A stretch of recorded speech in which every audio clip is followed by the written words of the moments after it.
¿Qué es lo que estamos celebrando durante esta semana? El glorioso intercambio. ¿Quién debió ir a la cruz? ¿Quién debió ir a la cruz? No lo diga en plural, diga lo más personal. ¿Quién debió ir a la cruz? Yo. Pero ¿quién fue por nosotros? Jesús, por amor, porque nos ama.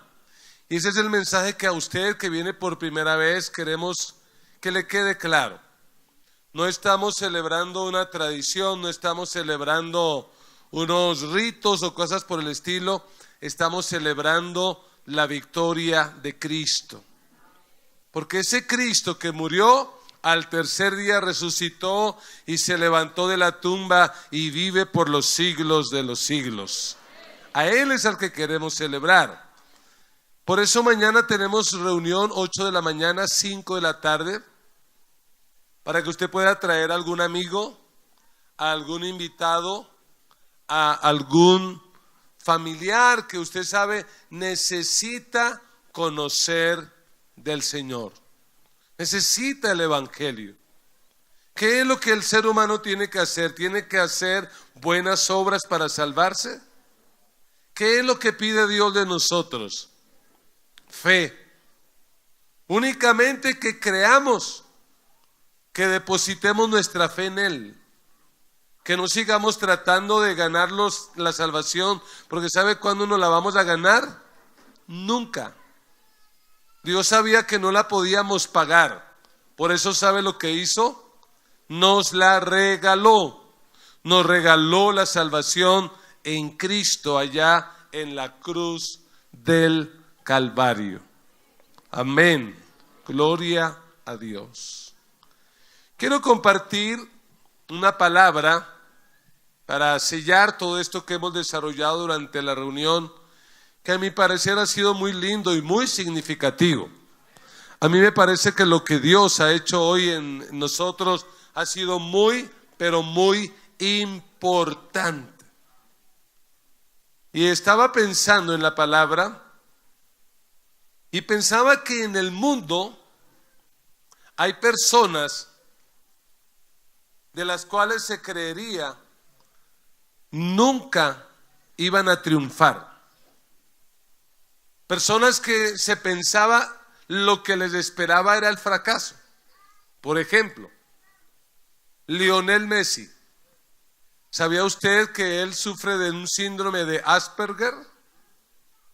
Y que cuando era niño lo que decían es: este muchacho no tiene futuro, no va a tener éxito. Y creo que tiene éxito en la vida, ¿cierto? Es el mejor futbolista a mi criterio, del mejor club del mundo, el Barcelona Fútbol Club, que me parece que es el mejor equipo del mundo. De verdad que sí. Lo mismo se decía de Albert Einstein, que ese muchacho no iba a servir para nada, que no iba a crecer, que no iba a triunfar. De hecho, Albert Einstein, según algunos biógrafos, empezó a hablar a los 4 años. ¿Y quién llegó a ser Albert Einstein?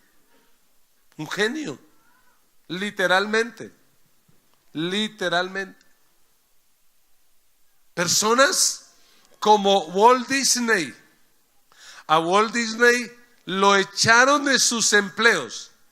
Y en el último trabajo, el que lo echó le dijo: la verdad es que no podemos tenerte aquí, porque a ti te falta creatividad. Sí le faltaba creatividad, ¿cierto?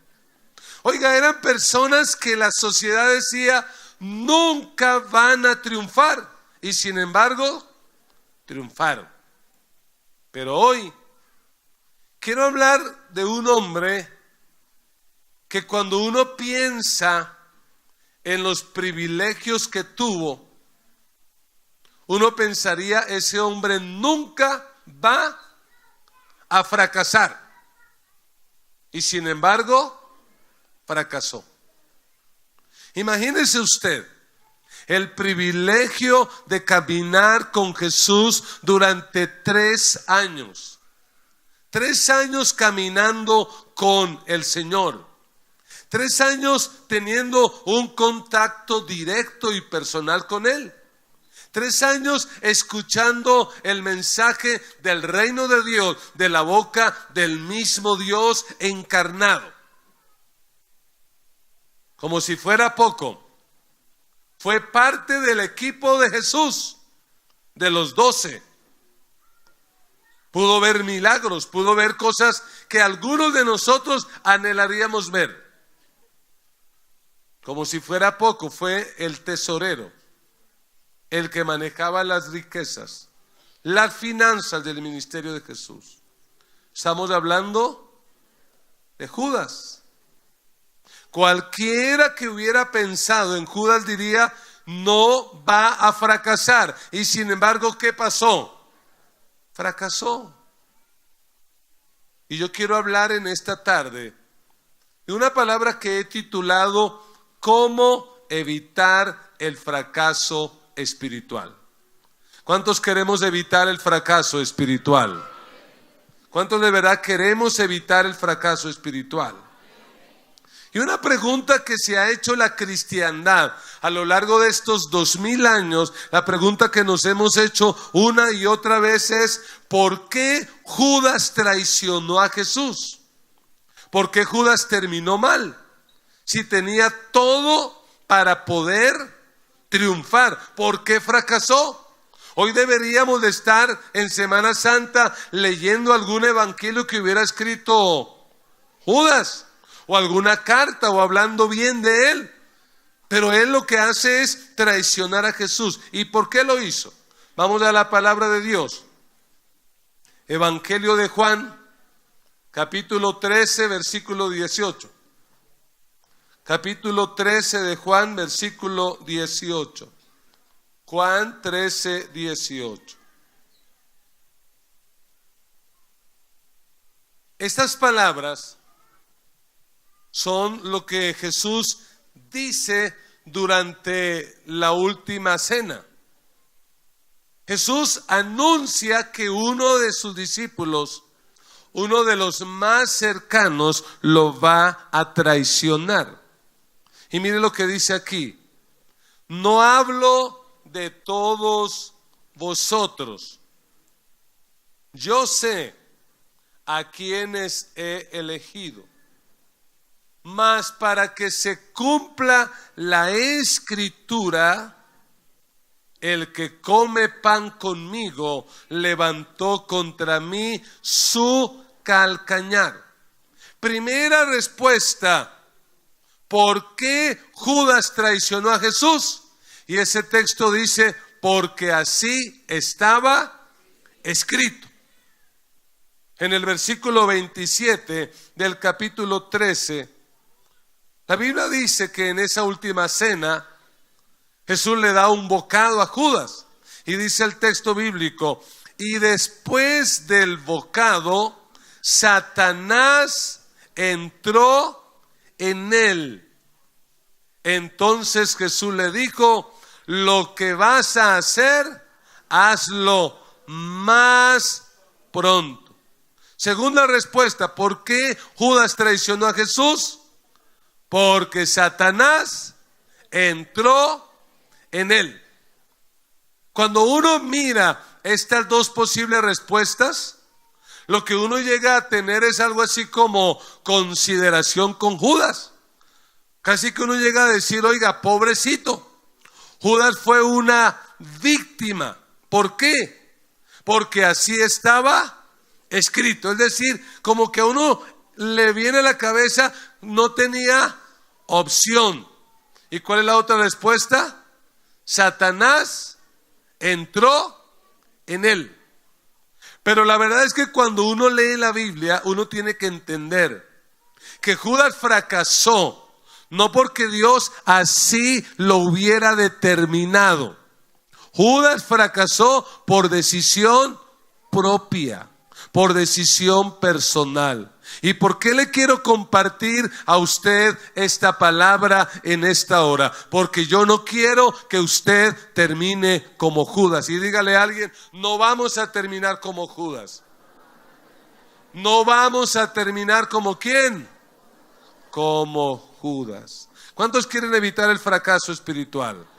Mire, cuando la Biblia habla de Judas, la Biblia lo menciona, lo llama por 3 palabras. Cuando la Biblia habla de Judas, dice que Judas era ladrón, dice que Judas era traidor y dice que Judas era diablo. Ladrón, traidor y diablo. Y esas 3 palabras son sencillamente rasgos del carácter de Judas que señalaban cómo sería su final. ¿Por qué Judas traicionó a Jesús? Porque era ladrón, traidor y diablo. Y anime a su hermano y dígale, podemos evitar el fracaso espiritual. Podemos evitar el fracaso espiritual. Quiero que vaya conmigo al Evangelio de Juan, capítulo 12, versículo 1 en adelante. Juan, capítulo 12, versículo 1 en adelante. Juan, capítulo 12, la palabra del Señor dice así: 6 días antes de la Pascua, vino Jesús a Betania, donde estaba Lázaro, el que había estado muerto y a quien había resucitado de los muertos.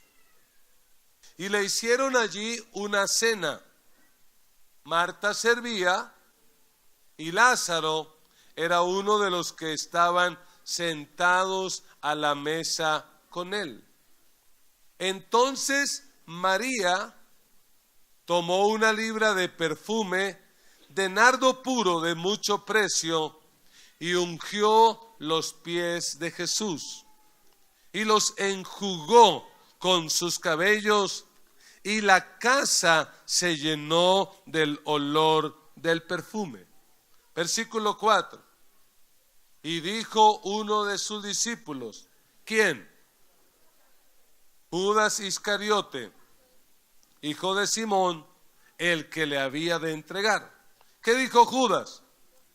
¿Por qué no fue este perfume vendido por cuánto? 300 denarios, ¿a qué equivale? Al salario de todo un año. Es decir, más o menos unos 8 millones de pesos.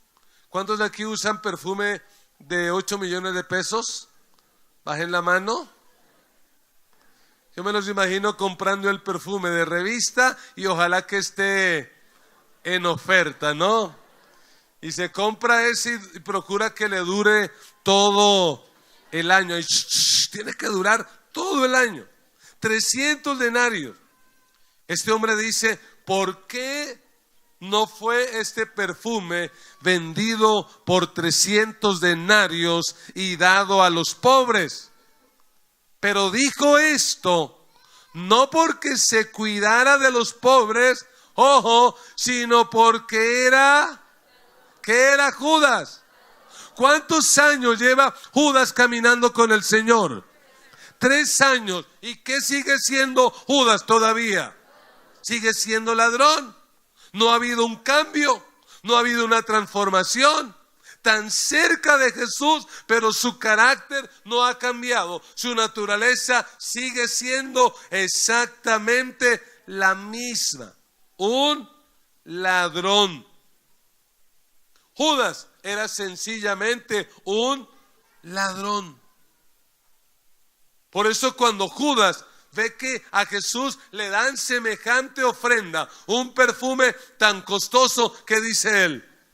No, ¡qué desperdicio! Esto se debió vender para darle ¿a quién? ¿No le parece que eso suena a discurso presidencial? Tenemos que romper con esa brecha entre la clase social baja y la clase social alta. Tenemos que hacer algo a favor de los pobres. Es decir, votemos por Judas ya. porque ese es el hombre que nos va a ayudar, porque está pensando en los pobres. Pero ¿qué dice la Biblia? La Biblia dice que no era que le interesaran en realidad los pobres. ¿Cuál era la realidad? La motivación de él. Era un ladrón. ¿Qué fue lo que a él le preocupó? Él dijo, donde ese perfume hubiera llegado a mis manos, yo lo vendo y meto toda la plata en el fondo de la tesorería del ministerio de Jesús. ¿A dónde cree que hubiera ido a parar? Muy buen dinero. Al bolsillo de él. Yo le garantizo, si usted se hubiera encontrado con Judas en la juventud y le hubiera preguntado, oye Judas, ¿cuál es tu proyecto de vida? Le garantizo que Judas hubiera dicho, lo que yo quiero es tener plata. Yo quiero es ser rico. A mí lo que me interesa es tener plata. Y lo que uno puede presumir es que un día Judas escucha el evangelio. Un día conoce a Cristo. Y cuando lo escucha y lo conoce dice, este tiene que ser el Mesías. Pero ¿qué clase de Mesías estaba esperando Judas? ¿El Mesías que moriría en la cruz?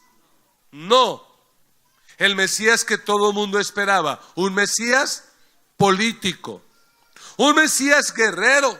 Un Mesías que quitara el yugo del imperio romano. Y él dijo, este es. Y empezó a seguir a Jesús. Y un día la fortuna le sonríe. Y dentro del ministerio de Jesús lo nombran como el tesorero. ¿Y qué empezó a manejar? La plata. Y como tenía asuntos pendientes, cosas en su corazón que no había sanado, pues empezó a fallar y a fracasar otra vez. Porque recuerde que el ministerio de Jesús empieza muy pequeño, pero ¿qué empieza a ocurrir con Jesús? Se vuelve una persona muy popular. Un día, en una sola reunión, ¿cuántas personas se reunieron para escuchar a Jesús? La Biblia dice 5,000 hombres, sin contar mujeres ni niños. Es decir, aproximadamente ¿cuántas personas? Yo calculo aproximadamente unas 15,000 personas. ¿Y qué cree que se movió ese día? Plata. Porque la gente ofrendaba y daba. Y esa plata, ¿por qué manos tenían que pasar? Y por eso aquí la Biblia dice que Judas era. Porque parece ser que Juan más de una vez, ¿qué vio que hizo él? Que no daba, sino que sacaba. Entonces yo me imagino que Judas dice, oiga, qué tremendo. Puedo seguir a Jesús y a la vez puedo hacer realidad mi sueño de ser rico. Puedo cumplir con esas dos metas en la vida. Seguir al Mesías, conocerlo y ser rico. Pero sabemos lo que ocurrió con Jesús. Y es que en su tercer año, Jesús empezó a confrontar a la gente. Porque Jesús se dio cuenta que la gente lo estaba siguiendo, pero lo estaba siguiendo por el pan que él daba. La gente lo seguía por los milagros.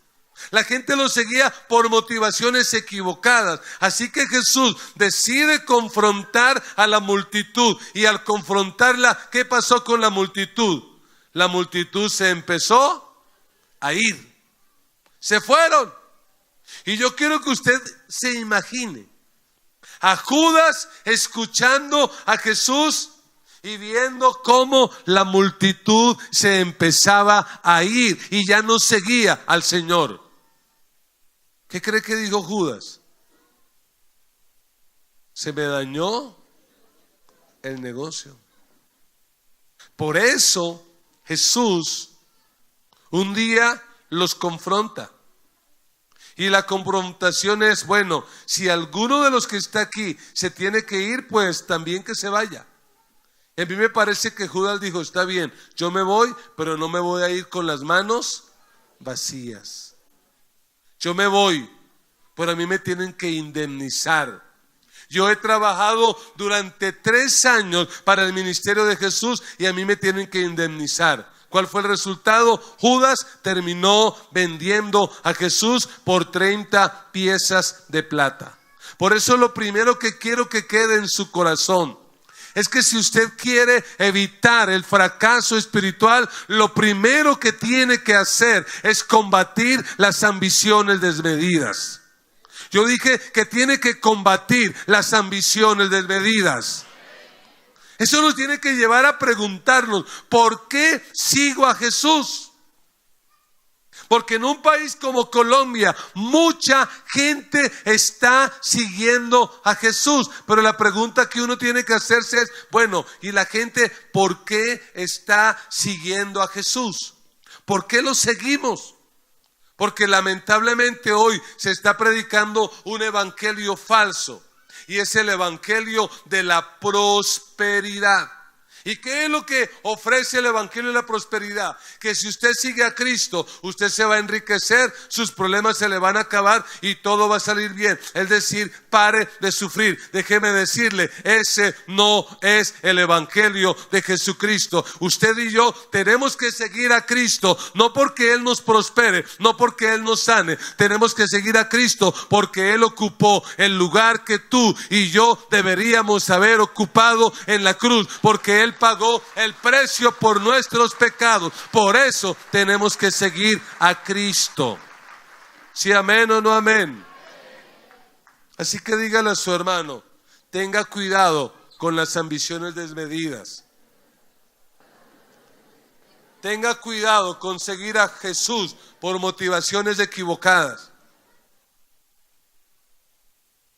La segunda palabra que la Biblia usa para referirse a Judas es traidor. De hecho, pareciera ser que la palabra Judas y traidor fueran sinónimos. Aquí en Colombia, hasta en vallenato hay una canción en honor a Judas. ¿Cómo dice la canción? Esa sí se la saben, ¿cierto? Pero glorioso intercambio no vi que la cantaran tan animados. Cuidado con Judas. Judas es sinónimo de traidor. Es un nombre que está estigmatizado. Yo llevo 25, 26 años realmente siendo pastor y he presentado muchos niños. He firmado muchos certificados de niños cuando se consagran al Señor. Pero no he firmado el primer certificado que diga Judas. El niño se llama Judas González, Judas Rodríguez, Judas Díaz. No, la gente no le coloca ese nombre a los niños. La gente le coloca nombres bonitos, bíblicos, ¿cierto? Si es una mujer, ¿cómo la llaman? Raquel, Sara, nombres así como bíblicos, María. Y si es niño, ¿cómo lo llaman? Samuel, David, Daniel, Alfonso. Nombres bonitos que la gente diga, qué nombre tan lindo para mi hijo. Pero Judas, mire, uno no llama Judas ni al perro. Y lo reto a un experimento sociológico.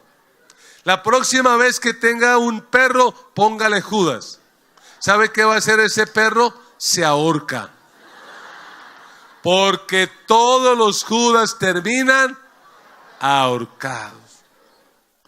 ¿Qué es una persona traidora? Una persona traidora es una persona que no tiene lealtad. Por eso, si queremos evitar el fracaso espiritual, tenemos en segundo lugar que fortalecer nuestra lealtad a Cristo. ¿Sí, amén? Tenemos que ser leales a Cristo. Mire, el ser humano no soporta la traición. ¿Cuántas mujeres hay aquí casadas? Levanten la mano. Yo sé que muchas de ustedes se van a identificar con estas palabras. Hay mujeres que me han dicho a mí como pastor: mire, pastor, yo a mi marido le aguanto que mastique con la boca abierta. Yo a mi marido le aguanto que sea tan desacomedido, que no recoja la loza, que no recoja la... Yo le perdono eso. Yo le perdono que vaya al baño y no tenga buena puntería. Mire, varones, yo les quiero dar un consejo. Cuando vaya al baño, siéntese.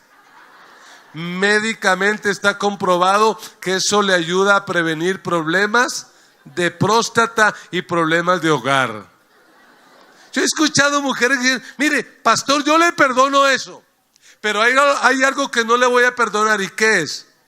Que me sea infiel. El día que ese me sea infiel, vea, se acabó. Y he escuchado a los varones casados. ¿Dónde están los varones casados? Diciendo: mire, pastor, yo a mi mujer le aguanto que me trate como su hijo. Porque hay mujeres que tratan al marido como si fuera un hijo, corrigiéndolo. Hola, no mastica así. Hola, no haga eso. Y a toda hora regañándolo, parece el chino chiquito de la casa. Y no haga eso. Hijo, ¿y usted por qué se demoró? ¿Y usted dónde estaba? ¿Y usted por qué no me contesta? Y algunos ya se están riendo, ¿no? Están diciendo... Y mira a ver si ayuda, y haga esto, y haga aquello. Maridos que me dicen: mire, pastor, yo me aguanto que mi mujer sea cantaletosa. Hermano, si su esposa da cantaleta, tenga paz. Porque mujer que no da cantaleta y calza 38 es hombre.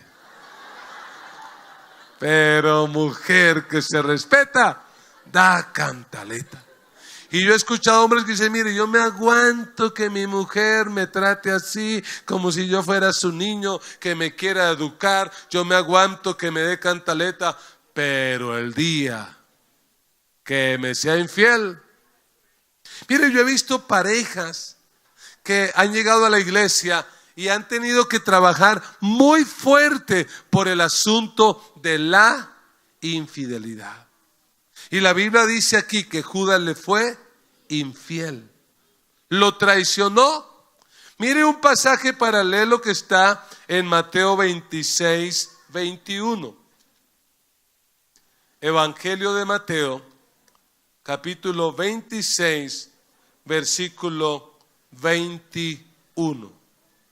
La palabra del Señor dice así: y mientras comían, dijo: de cierto os digo que uno de vosotros me va a entregar. El mismo tema, la traición.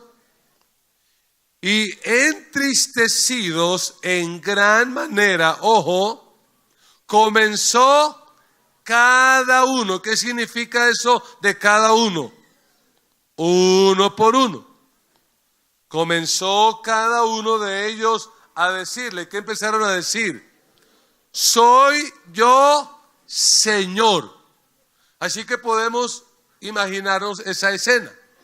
Jesús dice: uno de ustedes me va a traicionar. Y a mí se me ocurre pensar que el primero en hablar fue Pedro.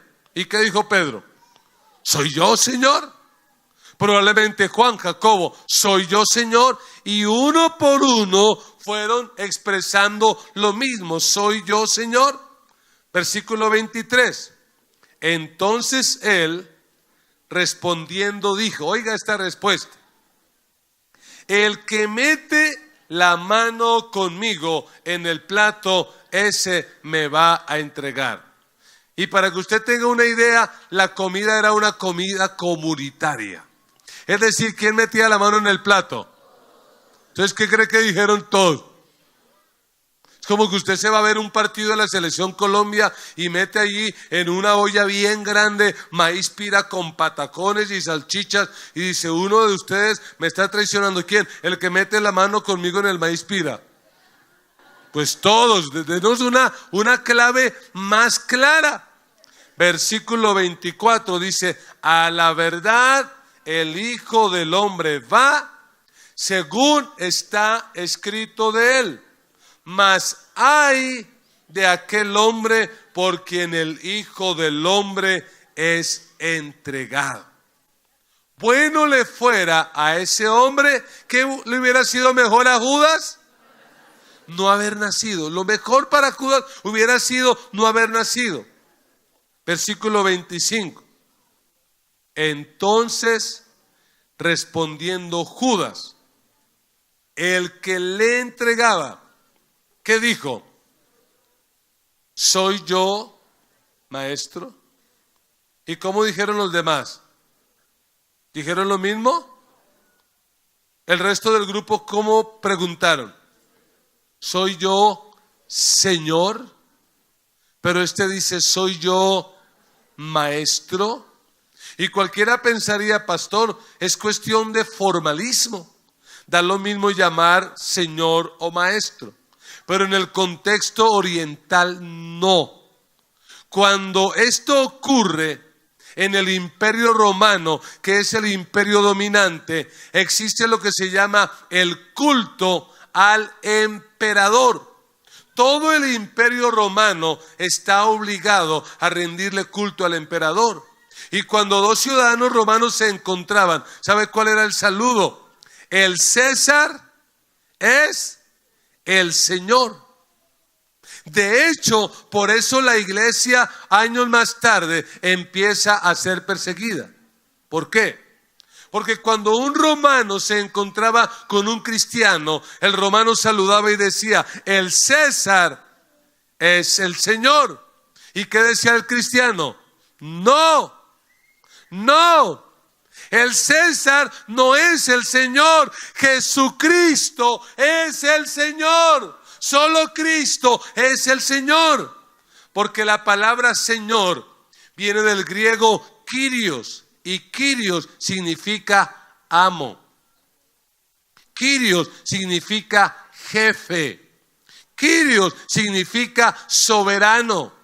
Kyrios significa máxima autoridad. Kyrios significa que por encima de él no hay nadie más. Y los discípulos, cuando vieron a Jesús, ¿cómo lo llamaron? Señor. Pero Judas, hasta donde alcanzó a llegar, fue a llamarlo maestro. Y yo le pregunto, hasta el día de hoy, ¿cuántos maestros has tenido en la vida? Desde que eras un niño, ¿cuáles fueron tus primeros maestros? Tus padres, tus hermanos mayores, tus tíos fueron maestros. Luego fuiste al preescolar, luego fuiste a la primaria, más maestros. Luego fuiste al bachillerato, más maestros. Fuiste a la universidad, si ya fuiste, más maestros. Y si hiciste un posgrado, más maestros. Es decir, mientras estemos en esta vida, vamos a tener muchos maestros. Pero óyeme bien, solo vamos a poder tener un solo Señor. Y ese Señor es Cristo. Jesucristo es el único Señor que nosotros podemos tener. Por eso para Judas, el acto de María de ungirle a Jesús los pies con un perfume tan costoso, ¿cómo lo consideró Judas? Un desperdicio. Porque para Judas, ¿qué era? El maestro. Pero para María, ¿fue un desperdicio? No, porque ¿qué era Jesús para María? El Señor.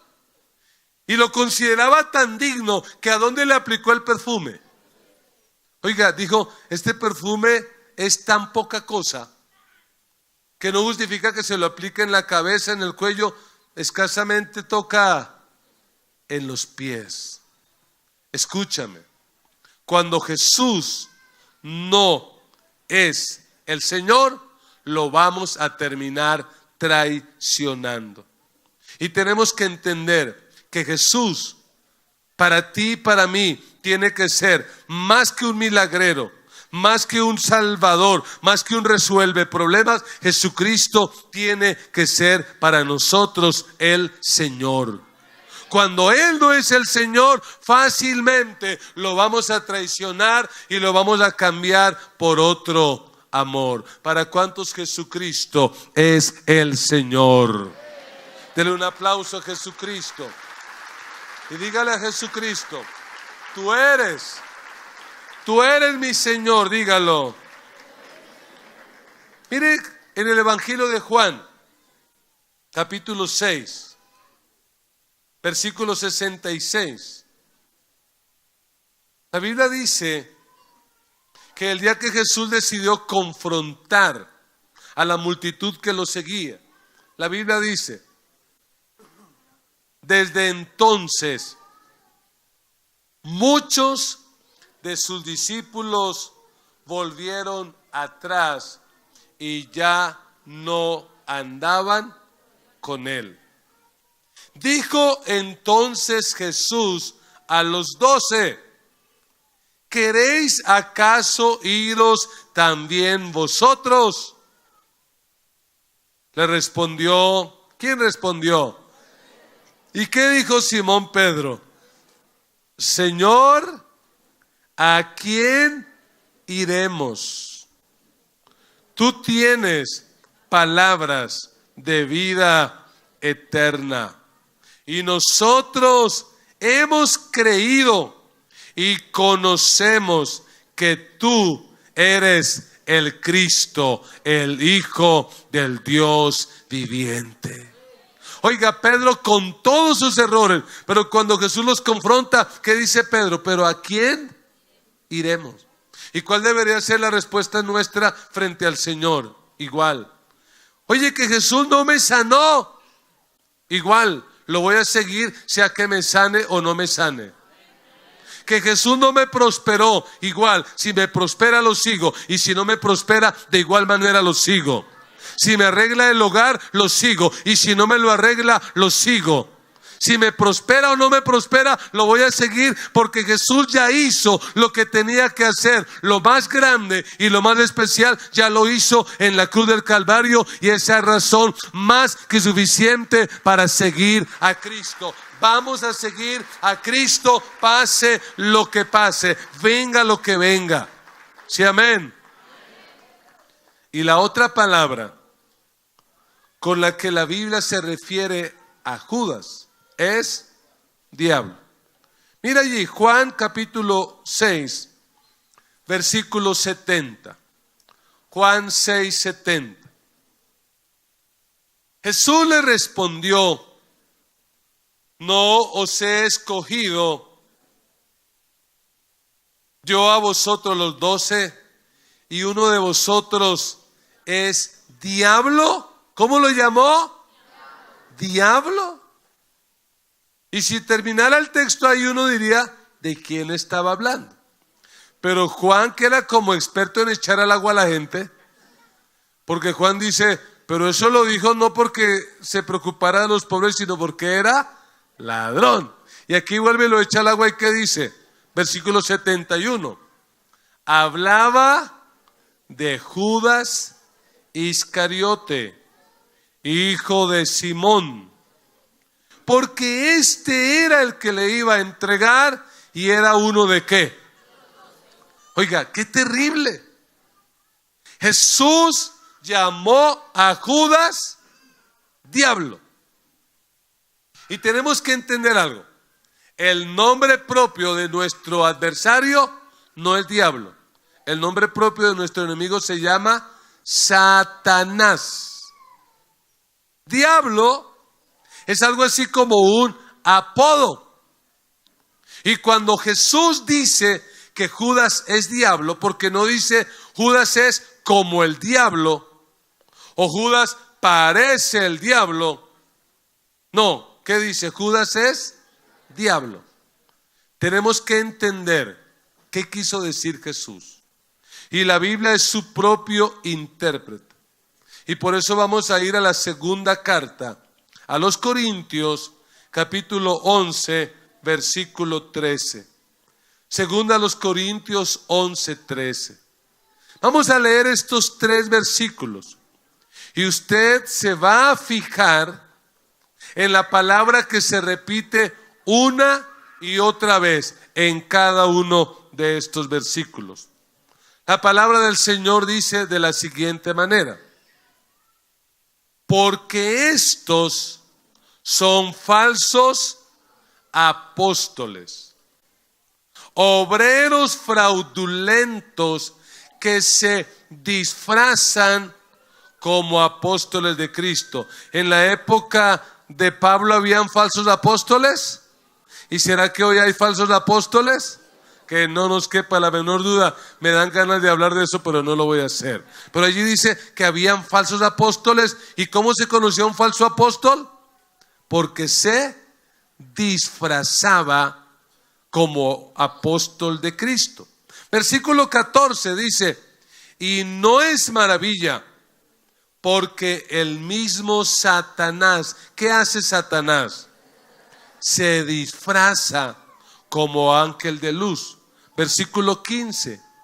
Así que no es extraño si también sus ministros, ¿qué hacen? Se disfrazan como ministros de justicia, cuyo fin será conforme a sus obras. ¿Cuál es la palabra que se repite en todos los 3 versículos? Disfrazar. ¿En qué es experto Satanás? En disfrazarse. Cuando Jesús dice que Judas es diablo, ¿por qué lo dice?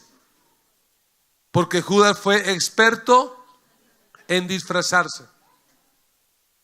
¿Usted cree que cuando Jesús dice uno de ustedes me va a traicionar, la gente pensó automáticamente en Judas? No. Le digo la verdad. Haciendo un análisis del perfil de cada uno de los discípulos, el que menos daba la impresión de ser traidor era Judas. Es decir, la gente pensó en el último que pensó fue en Judas. Porque recordemos algo de lo que hemos hablado hoy.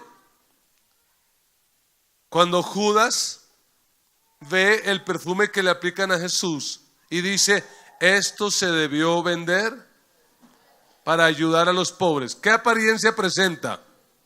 ¿Qué cree que dijo la gente?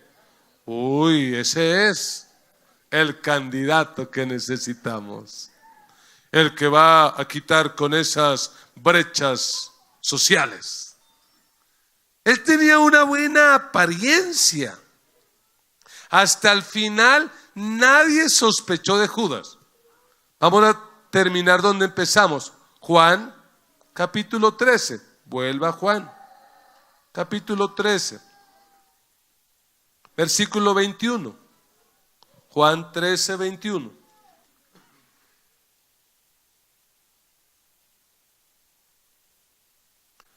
Habiendo dicho esto, se conmovió en espíritu y declaró y dijo, ¿qué dijo el Señor?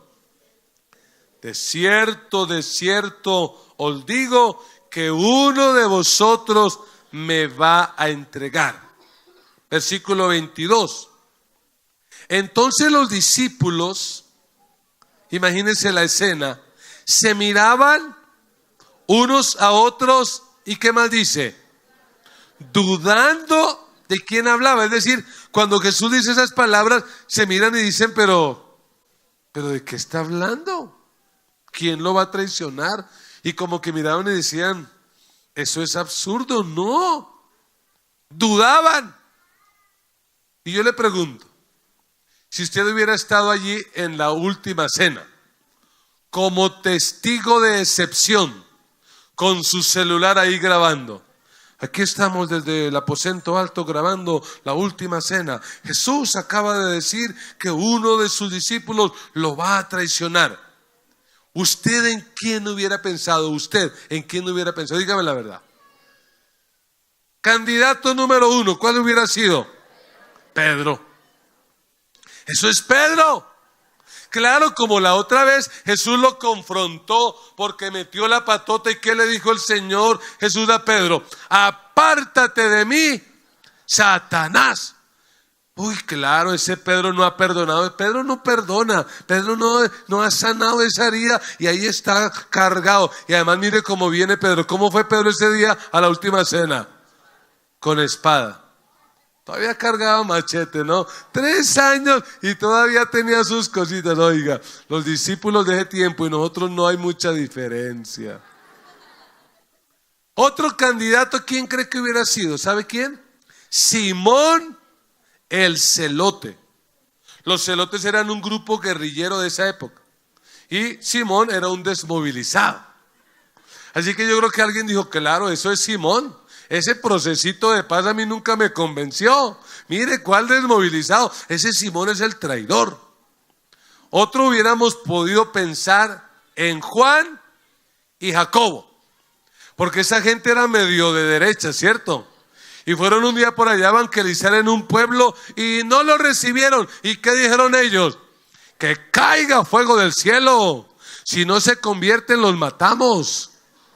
Eso no es así como así. Si no se van a convertir, pues que se mueran. Le garantizo, hubiéramos pensado en Mateo, que antes trabajaba para el Imperio Romano. Hubiéramos pensado en muchos, pero en Judas, no. Sigamos leyendo, versículo 23. Y uno de sus discípulos, al cual Jesús amaba. ¿Quién es ese? Juan. ¿Dónde estaba? Recostado al lado de Jesús. A este pues hizo señas. ¿Quién hizo señas? Simón Pedro, para que preguntase quién era aquel de quien hablaba. Imagínense la escena. En un extremo está Pedro. En el centro de la mesa, ¿quién está? Jesús. ¿Y quién está recostado ahí? Juan. Y Pedro le dice a Juan, pregúntele que quién es. No, no es para eso. No, dígale que no es para eso. Pero queremos saber quién es. Es para orar. No, dígale que tranquilo. No es. ¿Y dónde cree que tenía Pedro la mano? Ahí, no, pero no es para eso. Y entonces la Biblia dice que Juan le preguntó, versículo 25, Señor, ¿quién es? Y uno tiene que usar la imaginación. Juan lo dijo en una voz muy baja. Señor, ¿quién es? Y respondió Jesús, a quien yo diere el pan mojado, aquel es. Es decir, le voy a dar una clave, pero usted me deja sano. Usted no se me va a tirar esta cena. Porque se imagina cómo le hubiera tocado a Da Vinci pintar la última cena, una cena sangrienta, con decapitados, descuartizados ahí, Pedro sobre la mesa, dándole machete a Judas. Entonces yo me imagino a Jesús que le dice a Juan, yo le digo, pero callado. ¿Está bien? Sí, Señor. Y dice que agarró el pan, ¿y a quién se lo dio? Judas. Mira, prueba tan rico este pan. Oiga, esa hermana, ¿cómo prepara de rico ese pan? No, oye, ese pan sin levadura, pruébalo. Y Judas se lo comió. Y dice el 27, y después del bocado, Satanás entró en él. Entonces Jesús le dijo, lo que vas a hacer, hazlo más pronto. 28, léalo. Pero ninguno de los que estaban a la mesa entendió por qué dijo esto. Porque algunos pensaban, puesto que Judas tenía la bolsa, que Jesús le decía, compra lo que necesitamos para la fiesta, o que le diese algo a los pobres. ¿Alguien se dio cuenta? ¿Sospecharon de Judas? Así que usemos la imaginación. Yo me imagino a Pedro diciendo, hey, pregúntele que quién es. No, es para orar, dígale que tranquilo, no. Y Juan pregunta, ¿quién es? Y cuando Juan sabe, y Pedro le pregunta, ¿quién es? ¿Qué cree que dijo Juan? Ni idea. No, que no se sabe. Juan siempre supo, por estar cerca de Jesús. Nadie sospechó de él. Porque ¿sabe qué tenía Judas? Una buena apariencia. Y si usted y yo queremos evitar el fracaso espiritual, tenemos que vivir sin apariencias. Yo le garantizo que Judas era el mejor vestido. Si Judas hubiera estado en este tiempo, era marquillero, era todo de cachet, zapatillas de marca, jeans de marca. En cambio el Pedrito, ¿cómo era el Pedrito? ¿Cómo sería Pedrito hoy en día? Yo me lo imagino medio ordinario, ahí mal combinaditos los colores, y Pedrito ahí muy regular, ¿cierto? Comprando en ventas de garaje, ni pa'l madrugón yo creo que le alcanzaba al Pedrito, pero el Judas era todo cachetudo. ¿Pero qué era la vida de Judas? Pura apariencia. Y si queremos evitar el fracaso, dejemos de vivir de apariencias. No aparente ser un buen cristiano. Sea un buen cristiano. No aparente vivir para Dios. Viva para Dios. No aparente que realmente ama al Señor. Realmente ame a Dios. ¿Y qué es lo triste de esta semana? Que muchos durante esta semana, ¿qué hacen? Aparentan. Entonces uno los ve y uno los saluda y ya como que levitan. ¿Y por qué no comes carne, hermano? Porque eso es pecado. Pecado. La Biblia tiene 10 mandamientos y dentro de esos 10 mandamientos en ningún lugar dice no comerás carne. Así que, hermano, no coma cuento, coma carne. Mañana no diga, ay, es que ya no alcancé a comprar el pescado seco. No, ¿y ahora qué voy a hacer? Pues cómase un pedazo de carne, una punta de anca, antes me trae y compartimos los dos. Pura apariencia, gente que no entiende, que van a visitar monumentos, estatuas, y durante esa semana apariencia. Termina esta semana y ¿cómo siguen? Igual, apariencia, apariencia. ¿Cómo terminó Judas? La Biblia dice que con la plata se sintió mal, la fue a devolver y ¿qué le dijeron los líderes religiosos? Eso ya es plata de maldición. Esa plata ya está manchada de sangre, no la recibimos. Oiga, tan consagrados esos fariseos, ¿no? Y entonces la plata quedó por ahí. Lo único que alcanzó a hacer Judas fue ir a buscar un lazo. ¿Para qué? Para ahorcarse. Con tan mala fortuna que el lazo no aguantó. Y lo que dice Lucas es que a la hora de colgarse el lazo se rompió y Judas cayó y se reventó. ¿Cómo terminó Judas? Mal. ¿Debió terminar mal? No. ¿Por qué terminó mal? Terminó mal porque vivió de apariencias. Terminó mal porque nunca se arrepintió. Terminó mal porque teniendo tan cerca a Jesús, nunca lo conoció, nunca lo amó, nunca vivió para él. Y la pregunta es, si Judas con todos sus privilegios fracasó, ¿qué seguridad tenemos nosotros de que no vamos a fracasar? La Biblia dice, el que piense estar firme, mire que no caiga. ¿Y por qué les he compartido esta palabra? No es por Judas. He compartido esta palabra por ustedes. Porque nos cueste o no aceptarlo, pero todos nosotros aquí tenemos algo de Judas. Tenemos algo de ladrones. Tenemos algo de traidores y tenemos algo de diablos. Pero no tenemos por qué terminar como terminó Judas. ¿Qué tenemos que hacer? Arrepentirnos, cambiar de rumbo, tomar una decisión. Y Dios ha preparado esta reunión para que usted hoy tome una decisión. Y yo quiero invitarle a que cierre sus ojos. Y mientras estás allí con tus ojos cerrados, meditando en esta palabra, piensa qué decisión puedes tomar en este día. Dios te ama.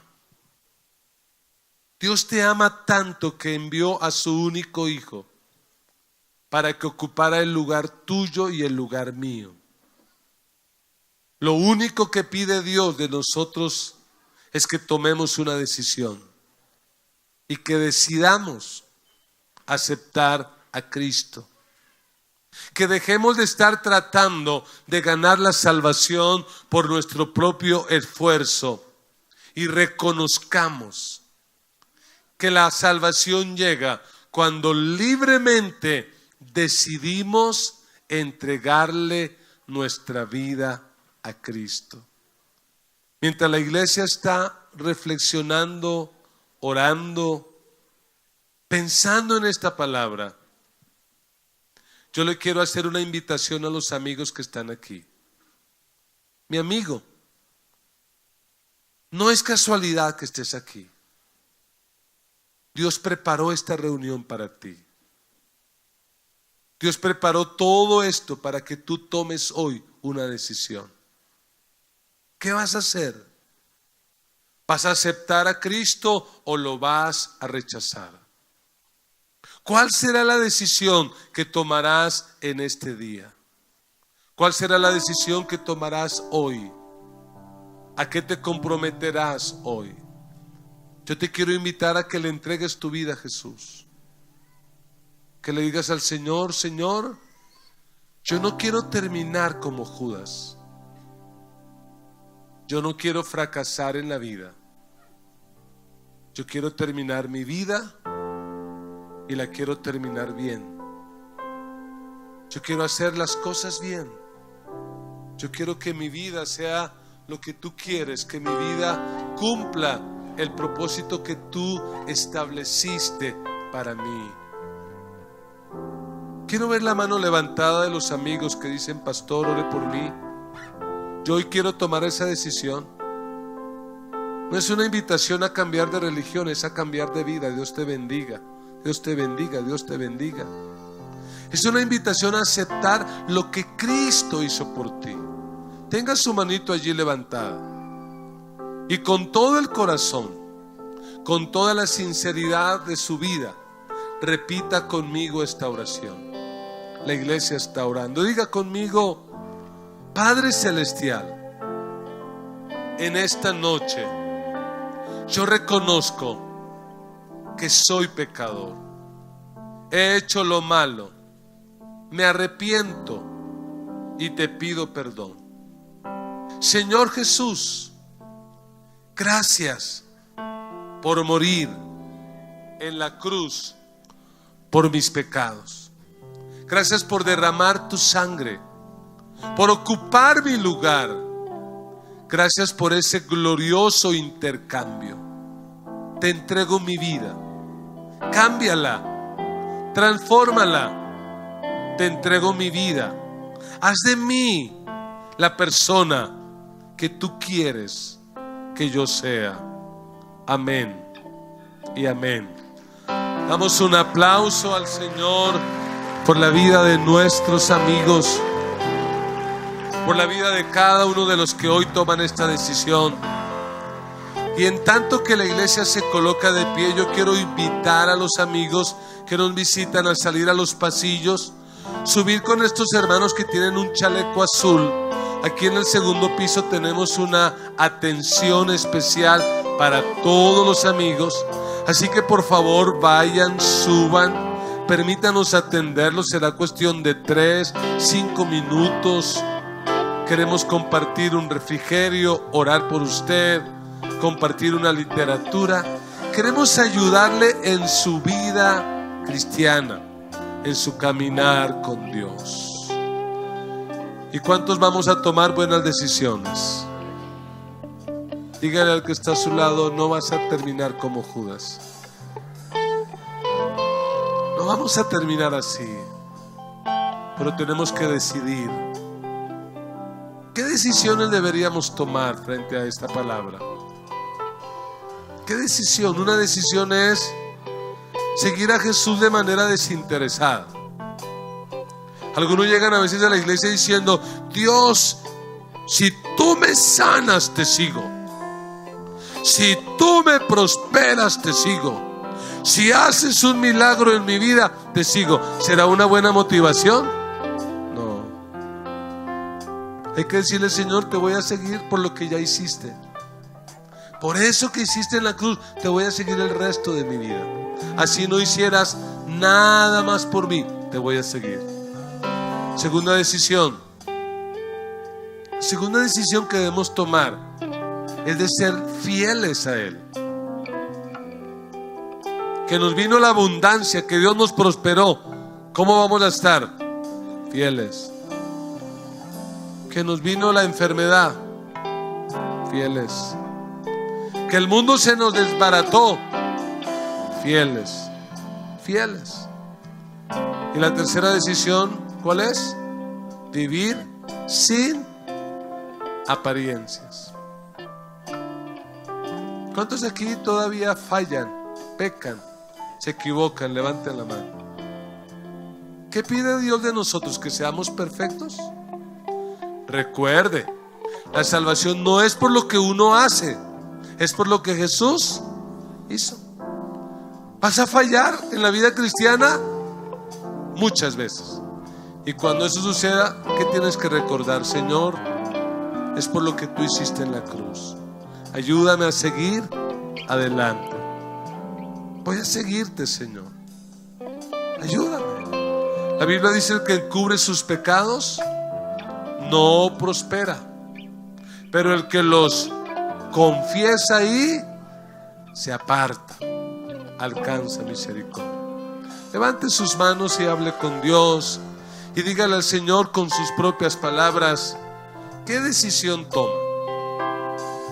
¿A qué se compromete usted en este día? ¿Cuál es la decisión que usted toma en este día como respuesta a esta palabra?